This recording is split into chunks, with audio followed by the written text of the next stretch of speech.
What is up, Internet? It is a pleasure of mine to get this conversation going. Look, folks, this is the Matt Report. This is where we talk to WordPress entrepreneurs. I am not a sellout. Just because I'm wearing a MOJO t-shirt and I have a Sakori tank on my desk does not mean that I sell out to these gentlemen that are in front of me right now. We're going to have an amazing conversation from two guys that I really look up to in the WordPress space. Folks that go to Pressnomics just recently heard J.R. Farr talk about his life and journey in the entrepreneur field, of course, with MOJO Marketplace and Endurance International. We're going to talk all about that stuff. My good buddy, Tony Perez, CEO of Sakori, who just recently announced the acquisition merge. We're going to talk about those labels in a little bit with GoDaddy.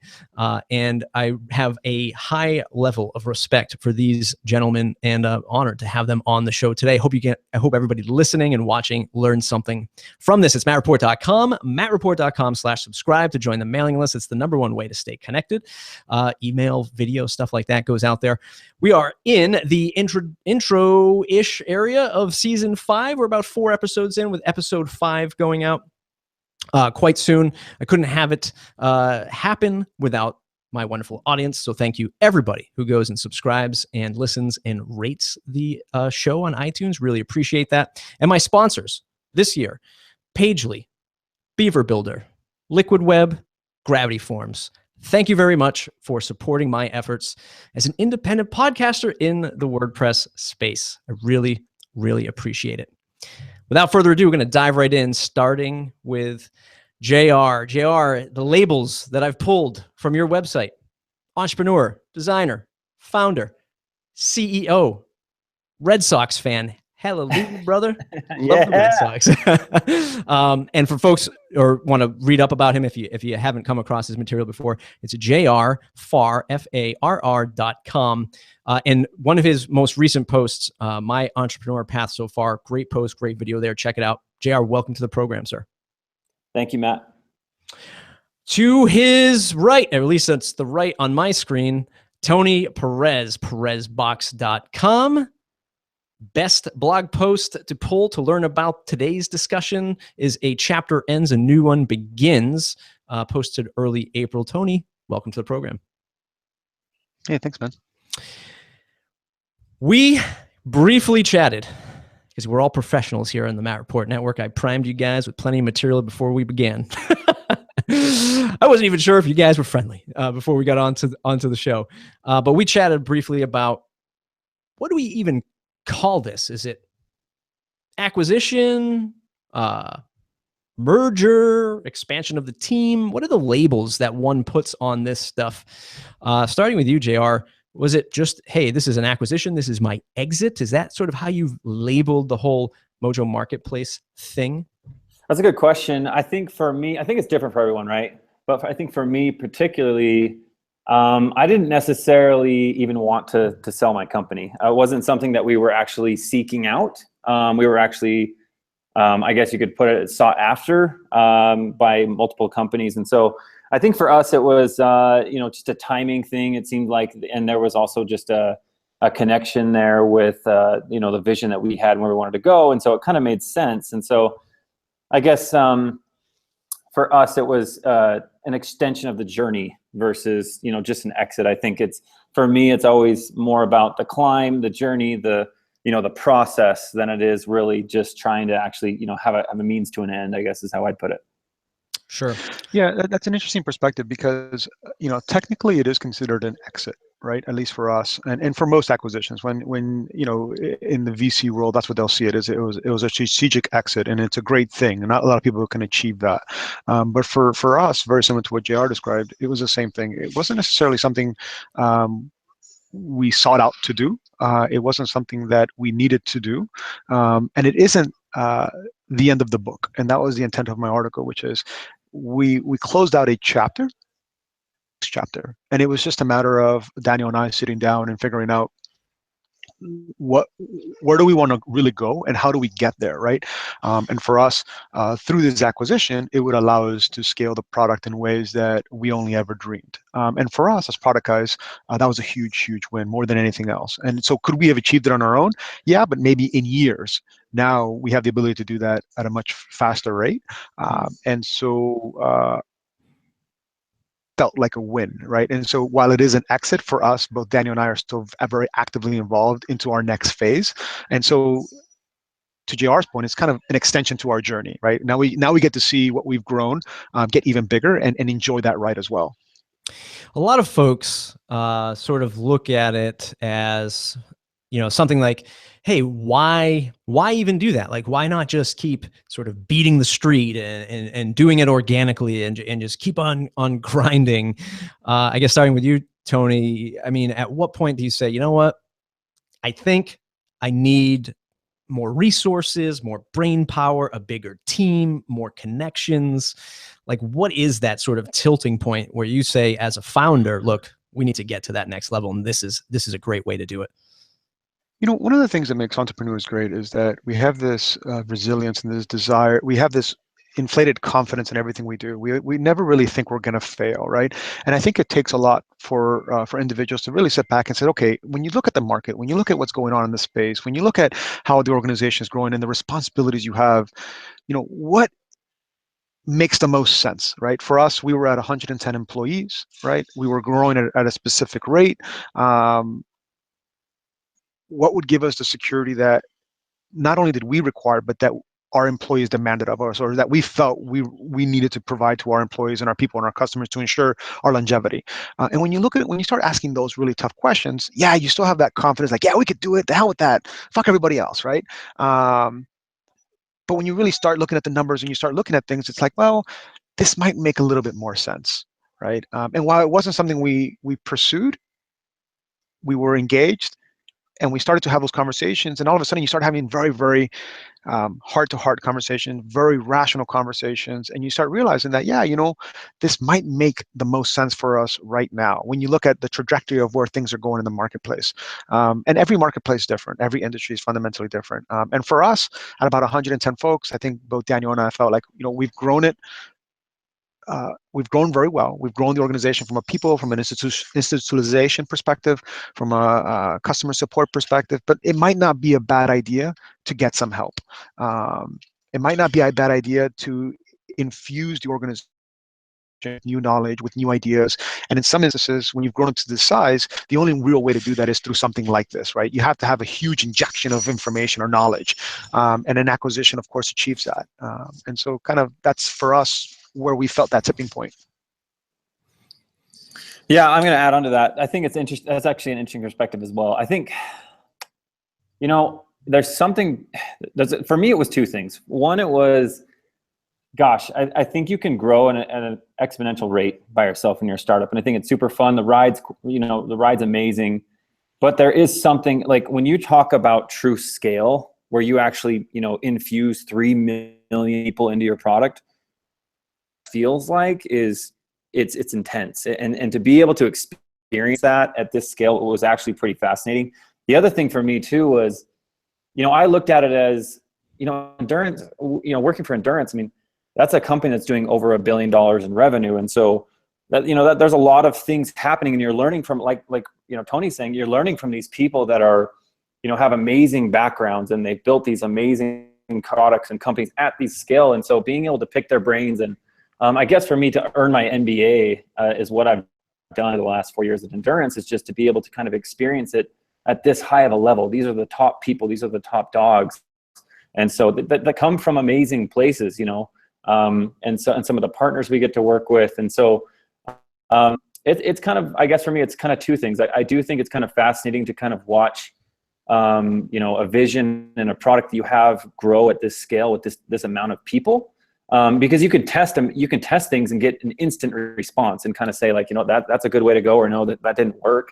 And then the other thing, like I said, is just kind of earning that almost just, you know, School of Hard Knocks MBA, where you're actually in it and you're experiencing it. You're, you know, I mean, you're like dipping your toe in, you're dumping in head first, you're learning how to swim. I mean, it's all the above, and it's actually been a really, really fun ride. I can echo that exact sentiment. One of the big things that Danny and I were having a lot of conversation with as we were going through this process was, man, every single time we went and we spent time with the executive team at GoDaddy, whenever we spoke to all these individuals, I don't know how much you guys know, but they've infused, their team is made up of all these individuals from like Yahoo and Facebook and Microsoft and eBay and all these are like top leadership. And you go and talk to them and you're just wowed.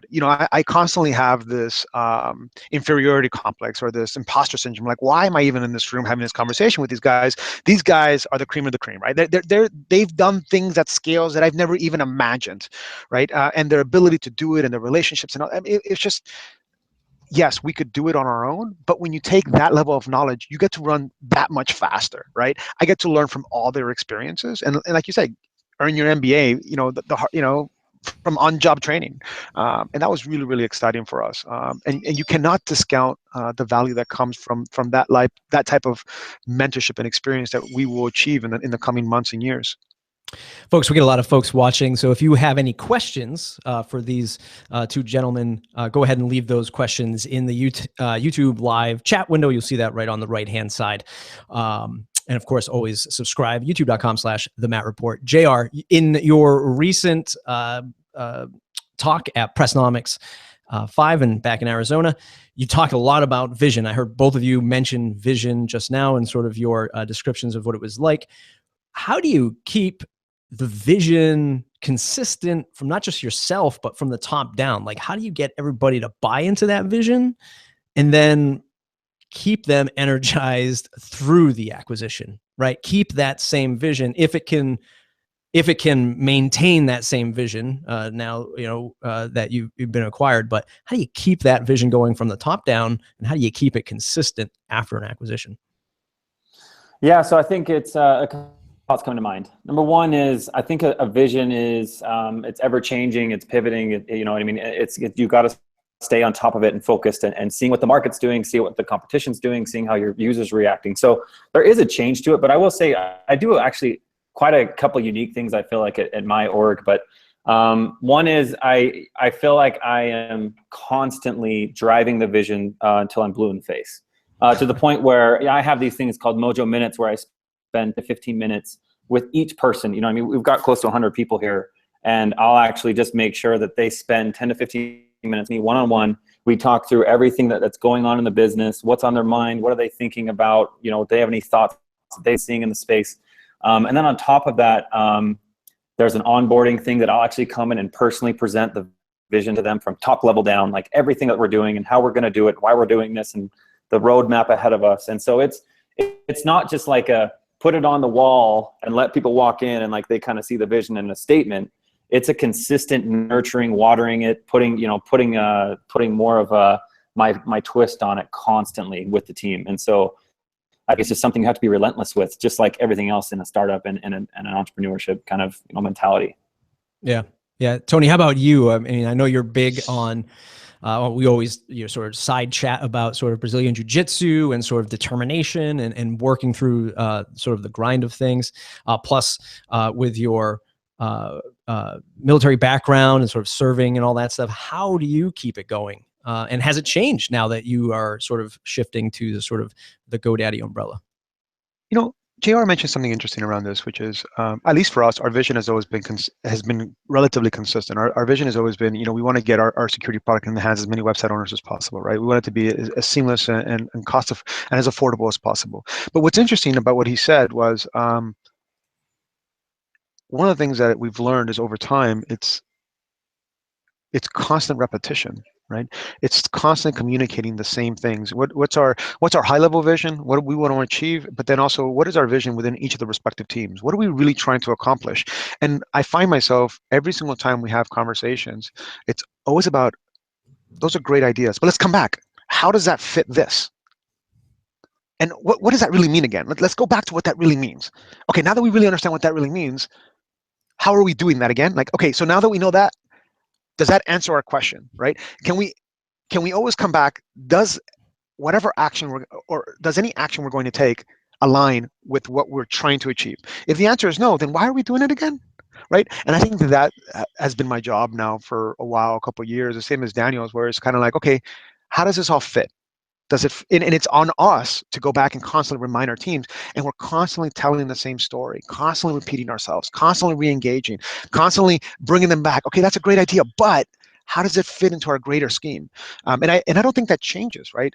We will continue to operate independently the way we have for many years. We obviously have a responsibility to integrate with GoDaddy, but also a responsibility to continue to function independently. And in that process, it'll be constantly repeating the same question: how does this fit into our greater scheme? What are we trying to achieve? And does whatever you're recommending fit that scheme? If the answer is no, then why do we want to do it again? Yeah, right. it's a good point. I mean, Matt, you touched on the talk that I gave in Pressnomics, and kind of what Tony's saying is what I was trying to kind of really instill in the audience. And what I would say was, you know, for anyone that's building a business, I think I've made a distinct difference, especially in an idea versus a vision. A vision is, the way we sum it up here, is it's a world that you're creating based off your idea. And so, like right in front of me right now, I can see mountains, I can see buildings. And so if I was just trying to put my idea right in front of the city, I'd have to kind of manipulate it and just put it into like kind of the market and whatever, you know, what we have today. But the vision could be where I literally wipe out all of these buildings, wipe out the mountains, and it's just a flat slate. And we've got the world that we're creating. And so everything that we're doing, the decisions we're making, even if it's an easier way to do it, or if it's more revenue for us in the short, in the long term, if it's not matching up with the vision, then you need to make sure that, you know, you're kind of going back, like Tony's saying, going back and pressing against that vision, saying, is this aligning with what we're doing? And if it's not, we need to throw it out and move forward to the next thing. Is it easier? This is a silly question, but is it easier for yourself as an entrepreneur to keep that vision locked in your head because you have 100 or so people that are relying on you, versus like the solo entrepreneur like myself? I have a small team, but I can bounce around to ideas fairly easily and even catch myself not sticking to the original thing. And I think a lot of entrepreneurs have that problem where we see a shiny object and we go and we've only built this other thing up to 80% and we're like, oh, but this thing's over here is really cool.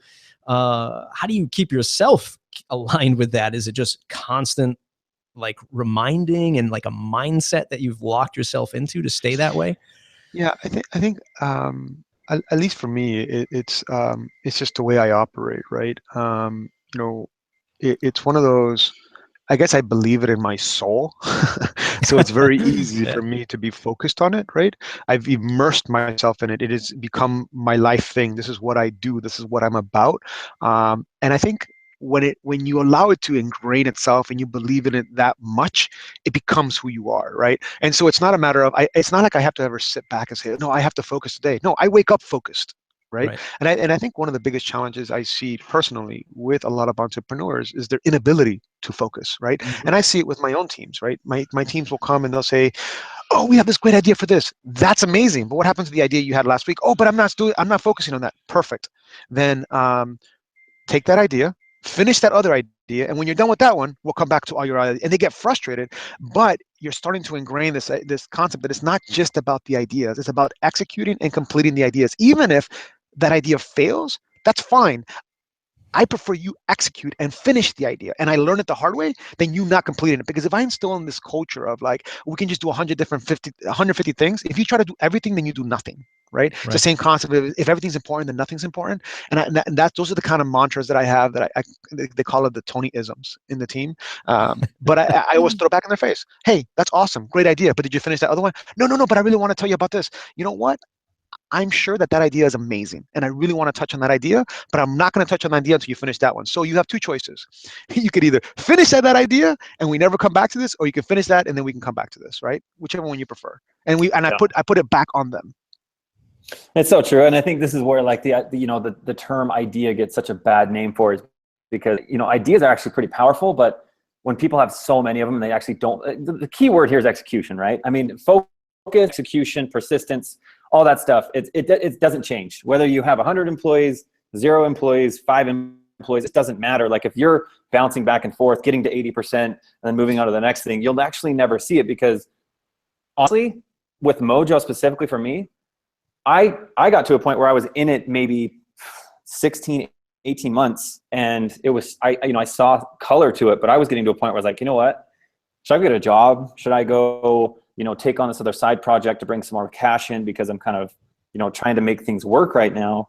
If I would have done that, I don't actually know if I would have seen the, everything come together like it did. It's at that point where you're kind of ready to give up, that something's about to happen. Something's about to take shape. And so you have to stay focused, stay persistent, stay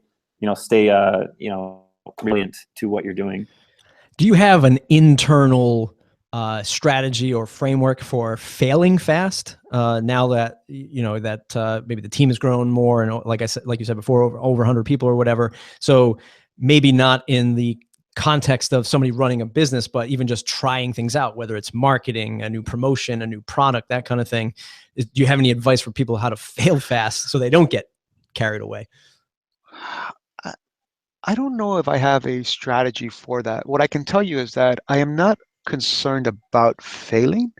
I'm concerned about not catching the failure, right? And the question always becomes, how do you really measure that failure, right? So for instance, I wrote an article a while back around price changes and how we had played with price changes. And in February 2015, we had done a price change. And for 3 weeks, we let it run. And it was like, oh, we lost 40% of our revenue. It was just insane, right? We're like, oh my God, we're going to crash. Our knee-jerk reaction after week one was, switch it back, right? But we knew it in our hearts that we were moving in the right direction, but maybe we didn't do it quite right. So immediately we were measuring the failure. We knew we were failing, and we had to force ourselves like, well, let's give it a good 2 weeks before we make any other changes. And let's really think about it. What really failed here? Was it our direction that failed, or did maybe we execute incorrectly? It turned out that we executed incorrectly, and that it wasn't the consolidation of the products and it wasn't the pricing change that was causing the impact, but more how we were presenting the information. And so we quickly went back around and we pushed out a new change, and then boom, everything came back up. Right? So again, it wasn't that we were afraid of failing. We're okay with failing. And I think that we have to be very careful to not lose that mindset. I think it's too easy as you get bigger. It gets harder for you to maneuver. It gets harder for you to fail, and it gets harder for you to take those risks. And I think that that'll be something that we will be looking at as we move forward, being part of a larger entity now. Everybody's risk posture is a little bit different. But for me, it's okay to fail as long as we're prepared to quickly capture those failures and recognize them and pivot when necessary.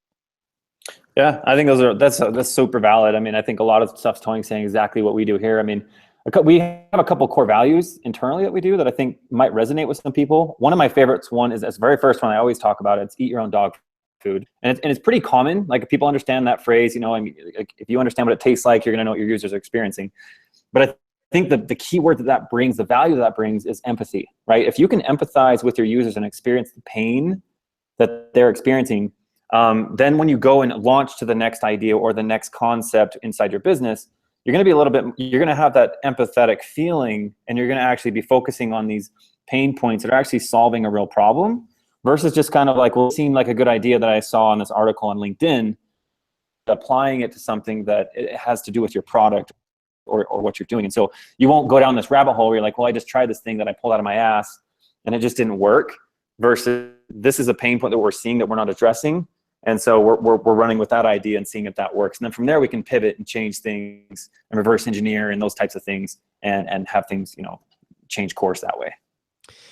I want to. Yeah, and in some instances, this kind of touches a little bit. I'm sorry, but this kind of touches a little bit on. I think we have a really bad habit of always trying to do whoever screams the loudest, right? The squeaky wheel concept, right? Where whichever customer is bitching the most, we're going to adjust for them, and all of a sudden we believe them to be the most representative of our entire audience. But in reality, and I think Steve Zegnet put up something like, "Oh, the customer's always right." That's bullshit. The customer's not always right. More often than not, the customer doesn't necessarily know what they want. What the customer knows is what they specifically need, but that doesn't translate to what your audience requires, right? And so some instances, it's on us to do what we feel and what we know to be the best for the customer, and maybe we don't execute it correctly, and we have to be willing to be open-minded to that. Say, I know we're moving in the right direction, but maybe we need to come back and readjust. They may not know that they require that. That's actually how we came to be. We didn't create a product because people were waking up one morning saying, God, you know what I really want to know? I really want to know if my website's infected. Like, that was never a conversation people were having, right? But we knew that was something that the market required. And that's almost, we've just kind of always done that over the years. So anyways, just kind of tagging on there a little bit. No, it's so true. And it's like, that's that same thing where you go back to your vision. It's like, and you don't want to build everything for everyone. And you got to know who you are and what you stand for and what your product's meant to do. Because like Tony said, I mean, you don't ever build your products. You're going to have it bloated. It's going to be full of all the bells and whistles that nobody necessarily needs. It was for that 1% use case, edge case, bookend case. It just didn't even make sense for your product. So totally valid. That's great advice. Like, definitely something to think about. JR, take us back to that anticipation of, whatever, quote unquote, signing the deal the night before, thinking about the culmination of all your hard work up until the point of, the acquisition or exit. What does that anticipation feel like? What do those emotions feel like to know that you'll be tweeting out the next day? Yeah. Surprise. Yeah. I think funny, actually, you get a little of both. You get a lot of excitement because of, someone's believing you enough that they're actually willing to kind of do this acquisition. The other thing is you kind of get, I felt a little bit of buyer's remorse even going into it. I was like getting cold feet. And I was like, oh, maybe I should back out. And, our acquisition, Tony, I don't know what yours is like, but ours took 6-7 months. So that's a long time to kind of really, that's a lot of sleep nights where you're kind of waking up the next morning saying, am I doing the right thing? Is this really where I want to go? And so definitely there's a ton of excitement. Don't get me wrong. And the other cool thing about MOJO when we sold was we ended up signing our deal on New Year's Eve. And so I actually have a funny story. When I sold my company, I walked to the liquor store and I bought a bottle of Cristal because I thought I was going to be a rapper. Buy this like most expensive bottle of champagne I could find. So it was, definitely like to cap off, what I was just saying. It was super exciting. I felt super humbled. I still do. I still feel grateful. I still I don't think that I'm done anything special. In fact, sometimes I feel like I haven't really done anything. I feel like there's so much more that I want to do. I'm so optimistic that there's so much more in me that I'm going to accomplish, but it's super exciting, but there is some moments where you're going to kind of have some cold feet. And Tony, I don't know if you experienced that too, but I would think that's common. So yeah, our deal took about 6 months, right? We're obviously a little fresher right now. We're only about 3.5 weeks in, going on maybe 4 weeks, I think, something along those lines. Although it feels like a lifetime, right, doing all the integration. But it was the same exact thing. During this whole cycle, I think we had some of our biggest debates internally.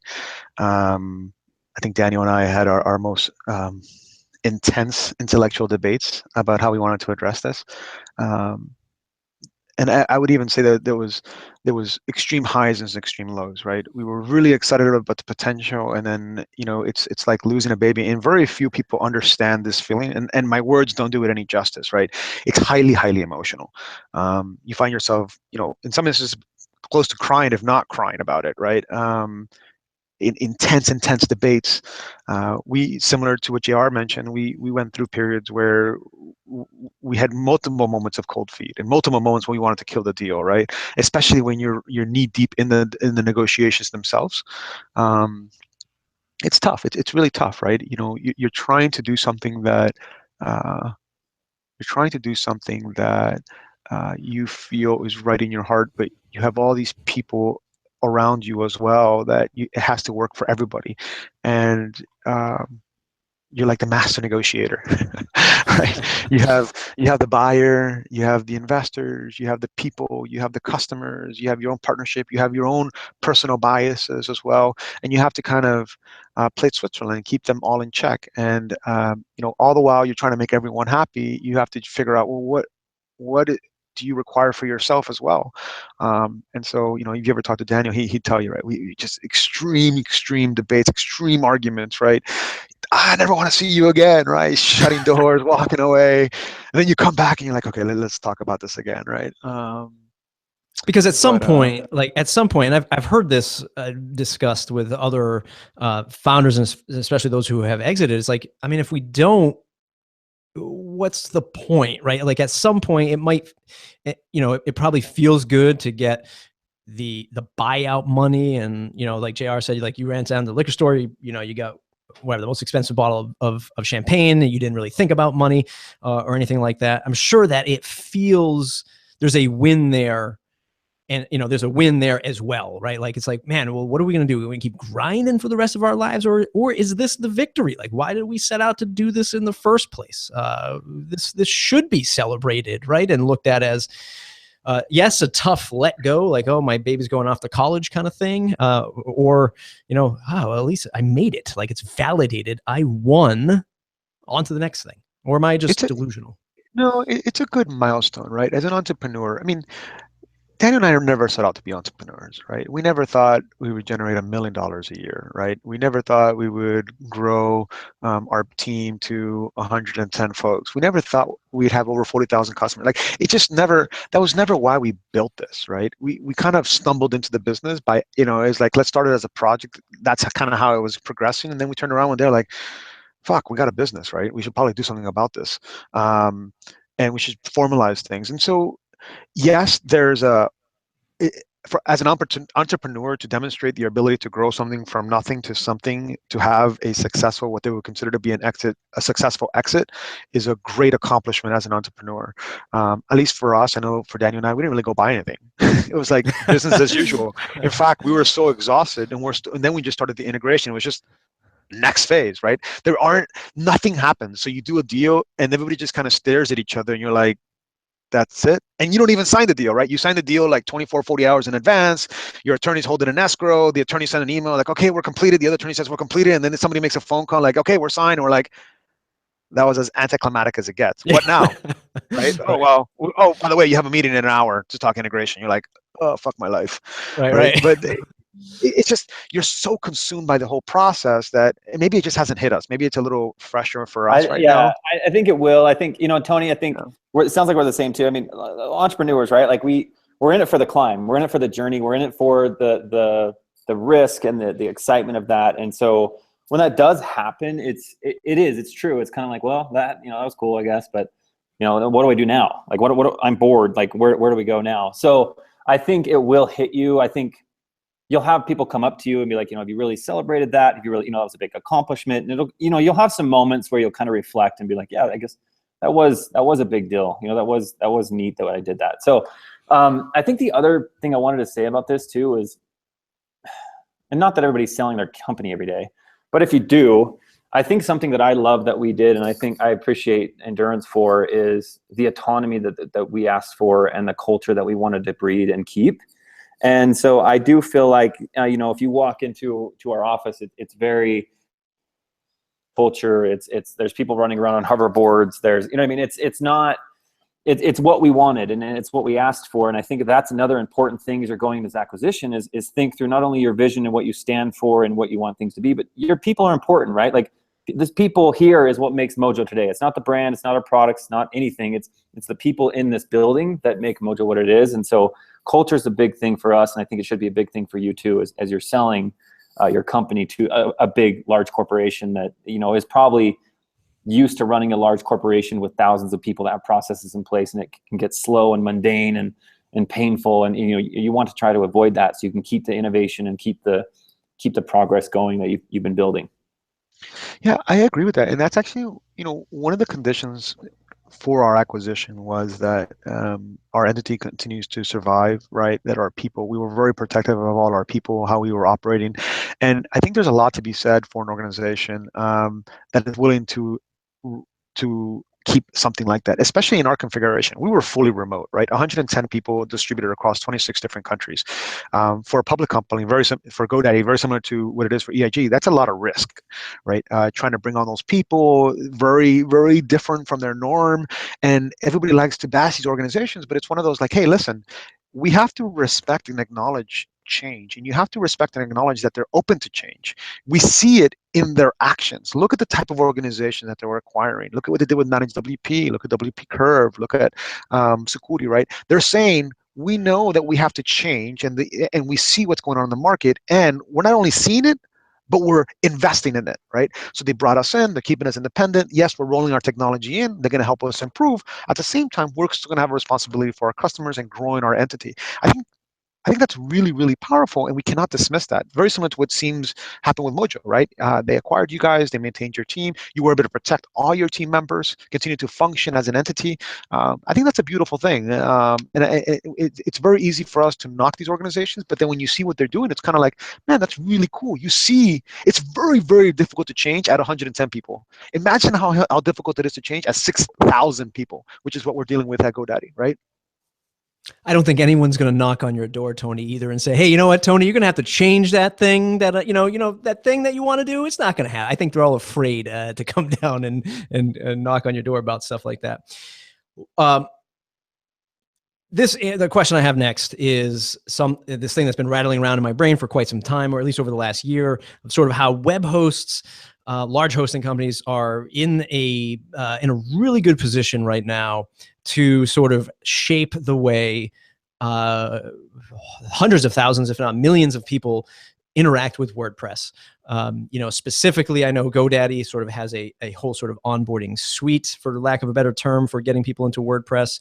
On my way back home before this interview, I was listening to another podcast, Mike Rowe's podcast, and GoDaddy was an actual sponsor, and they talk about how they really want to empower small business owners to build their idea up, right? And connect them with technology and people and all this stuff.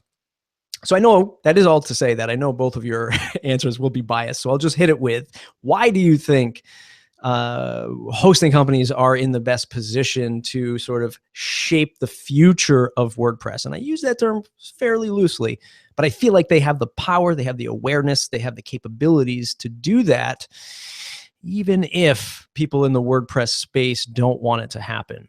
I think it's just going to be this sort of this product that happens to get people onboarded into their own ecosystem, and it's going to be done through WordPress. They're going to experience WordPress in a way that might not be what we all expect.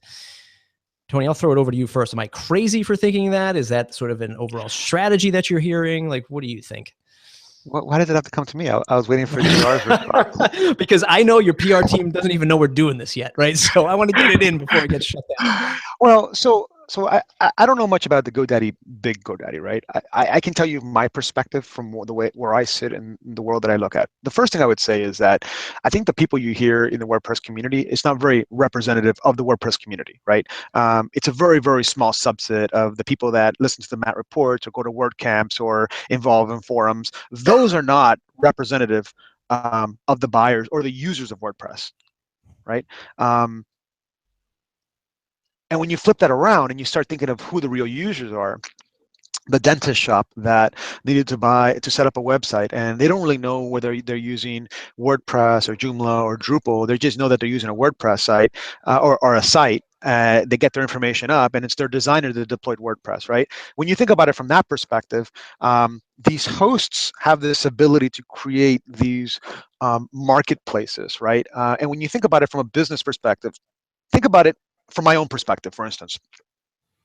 There's nothing that annoys me more than having to go to 15 disparate systems to operate my business. So if I have to go to someone to get my host, to host my environment, does it not make sense to do as many of the business functions as possible and have it all centralized? I know that I would like that. I know that right now, when we have to use 15 disparate systems, it's really, really annoying. And you could even look at other domains like marketing, for instance. Look at what things like HubSpot are doing, where they're fully integrated with sales and marketing and CRM solution and content distribution, right? It's one platform. Why is that? Well, because we haven't figured it out. And before we had that one platform, we had all these disparate systems trying to communicate to each other and have this interoperability between the systems that just was not working. It only makes sense to see that in this same domain. And I think that we will continue to see that. We're already seeing that pick up, the trend continue to pick up. As businesses go online, they need SSLs, they need a phone number, they need email, they need all these things. Once you build a relationship and you have a trusted relationship with the business owner, why not expand that? Why not add other services that continue to bring value to their operations? And I think that the hosts are in a very interesting position to capitalize on that. If it was me, I mean, those are just my thoughts. JR, go ahead. Feel free to draw the similarities between .org.com and the repo. Go ahead. Just go ahead. So I think gosh, I think Tony nailed it on the, I guess, part of the journey of a customer getting online. Like he said, he summed it up well with a WordPress user and who they are. It's the dental shop, right? And part of that is them having to go to all these different places and figure out how all these dots connect. That's pretty difficult right now. I think beyond that too is actually with WordPress is just getting started. Just getting, like, think about it today. And this is what I was talking about this the other day, but like, we're making people go and download a zip file and and put it on their server, and it's just archaic, like, at this point, to me. And I think gone are the days. I think hosting companies are in a really unique position because 10, 15 years ago they'd go and buy a cPanel license and throw up some servers, and people just kind of figured it out. And now everybody's getting online. The web's maturing. It's like, you know what I mean? It's out of high school now, the web, it's 17 years old, whatever it is. And people are starting to really take it serious. And so I think for us to be relevant and not kind of miss the boat, I think it's very important for us to look at making that easier, the speed, right? Speed is so important, I think, to these people it just works out of the box. They're so accustomed to the iPhone and things like that just work. And so I think the other thing that's interesting is I think there's some blurriness and some grayness happening. This gray line is kind of getting blurred with WordPress.com and WordPress.org, especially with kind of being able to upload custom themes and plugins now on WordPress.com. I think that that's going to create some unique challenges and maybe some I don't know. We'll see what happens there. But I think that I think it's a race to finally innovate in this space. This space, I get, like, it's dinosaur, it's archaic, it's old. It's, why are we doing this? Why are we forcing and dragging these poor people through this process? And we're seeing it. People, I mean, I know Wix and Squarespace aren't at the scale of 27%, but Wix is now at what, 1.6%, and so that's happening. It's the cancer is in us, and it's dying right now. We're literally dying, and we need to change. We need to adapt. We need to move fast. We need to be innovative. We need to not be afraid to combine those products and not make them go everywhere. So, sorry, I kind of answered that in a couple different ways, but yeah. No, what's interesting about that is that it's the archaic approach that we've taken with .org is actually why you see so many .com-like experiences, right? It's why you see the managed WordPress environments come up. I mean, think about it. What's the last host that you know of that doesn't have a managed WordPress solution, right? Why do we think that's happening? So yes, you're right. There's lines are starting to become blurred, but let's face it, right? There's been a blur between .com and .org for fricking years, right? This is nothing new. And why do we think that is? Well, because there's the commercial component to it that .org cannot achieve, and there's the streamlined approach of it. .org brought about evangelism. It brought about buy-in. It brought about exposure. And the technical group that is involved with .org continues to promote the product to their audiences. But .com capitalizes on the commercial side of it. Now that it's been big, and now that people know they have to get it, now they can dominate, and they just go and they grab that. The same way that all these managed WordPress environments exist. They exist because, believe it or not, many people in the community won't believe it, most people don't want to be do-it-yourselfers, right? Not when it comes to security, not when it comes to hosts, not when it comes to configurations. They don't want to deal with any of that shit. What they want to do, you know what they want? They want to get online and they want to freaking sell, right? They want to get their brand up, and they don't want to worry about any of that other crap. And so if we can give them that solution, they're always going to go that direction, which is what you see happening with .com, with the other managed platforms, which is why you see Pagely no longer worrying about the consumer level and moving up to the enterprise. Right? And you see that continuous shift happening because this .com ecosystem, and I don't mean just .com, but I mean anybody that has these managed WordPress environments, they do it at such a low rate that it's impossible to compete with. Anyways, those are just my additional thoughts on that. Listen, I mean, it's great. It's great stuff. I mean, I've been on this bandwagon for quite some time in terms of the branding of WordPress and what is .com, what is .org. You know, at my level down, really on the boots on the ground with the small business owners, being a mentor in a local accelerator where people are sort of tech savvy. They're out there ready to build their businesses. 20, 25 people every class that comes through. And I'm always the guy who presents on WordPress, and time again, so I go to WordPress.com, and then what do? I create an account on WordPress.org, and it's just this, just this mess that happens. Yeah, it's very complicated. It's very complicated. and 90% of them go Squarespace, because these people, like you said, Tony, they're not only they're in this accelerator program, they're trying to learn how to start a business, from taxes to legal to marketing. And then I come in talking about websites, and they're just like, I don't know, like, I got to get an email list going. How do I do this? So yes, it's an interesting time for WordPress for sure. Gentlemen, this has been an amazing conversation. I respect your time, so we're going to wrap it up. Just boatloads of knowledge. We could go on forever here.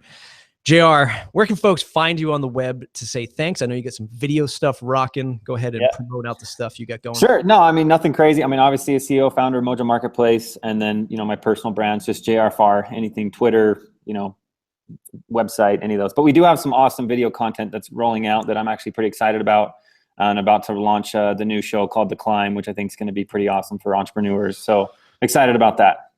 It's great. Thanks for having me, man. Tony, where can folks find you sliding down a GoDaddy slide somewhere? Yeah, no, you can find me at Perezbox. You can find me on Instagram, Twitter, Facebook, LinkedIn. They're all under Perezbox, I think, except Facebook. But yeah, just perezbox.com, and you'll see whatever I'm pushing out there. mattreport.com/subscribe. The best thing that folks can do is head on over to iTunes. It'll make it easy on the phone, I've realized. You're going to search for, even if you're already subscribed to me, you got to kind of search for me in the podcast app, and then go to the front-facing listing of my podcasts and go ahead and leave a review. That's the best way that you can help out the show. Again, season 5 is already in action. It's mattreport.com/season 5. Thanks to my sponsors, Pagely, Beaver Builder, Liquid Web, Gravity Forms. Thanks to the audience for listening and making this show possible. We'll see you in the